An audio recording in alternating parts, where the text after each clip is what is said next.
Dans cette prison bolivienne de Cochabamba, les enfants ne sont pas de simples visiteurs. Comme c'est souvent le cas dans ce pays parmi les plus pauvres d'Amérique du Sud, quand un père de famille est incarcéré, sa femme et ses enfants déménagent avec lui derrière les barreaux. Les mères ne gagnant rien ou peu, c'est la solution économiquement la plus rentable. À San Pablo Quillacollo, 150 enfants de 3 mois à 13 ans habitent avec 223 prisonniers et leurs compagnes. Qu'est-ce qu'il faut faire? Si on n'a pas d'endroit où vivre en dehors de la prison, souvent il faut les garder avec nous. Sabino Medino est en prison depuis 2 ans, condamné à 5 ans pour vol. Normalement, les détenus partagent les cellules. Comme il a une famille, il en occupe une avec sa femme et 4 de ses enfants, mais elle est minuscule. Ici, je dors avec mon épouse, mes enfants par terre.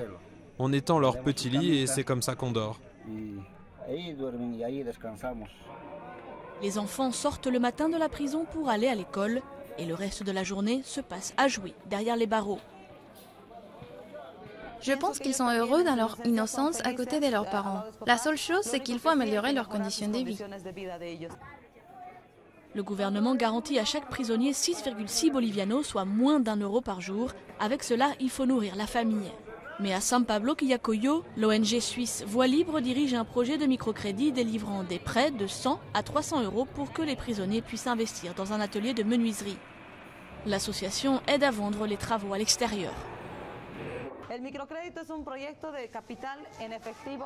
Le microcrédit est un projet qui délivre de l'argent en espèces, avec un taux d'intérêt nul. Il s'adresse principalement aux femmes, mais aussi aux hommes, afin qu'ils puissent acheter les matières premières et se réhabiliter à travers le travail. Dans le cas de Sabino, ces petits travaux lui permettent de constituer un capital pour les études de ses enfants. Je rêve que mes enfants puissent étudier et apprendre un métier. Jusqu'à présent, à San Pablo Quillacollo, 3800 prisonniers et leurs familles ont bénéficié de ce projet de microcrédit. Un modèle exporté désormais dans 6 autres prisons de Bolivie.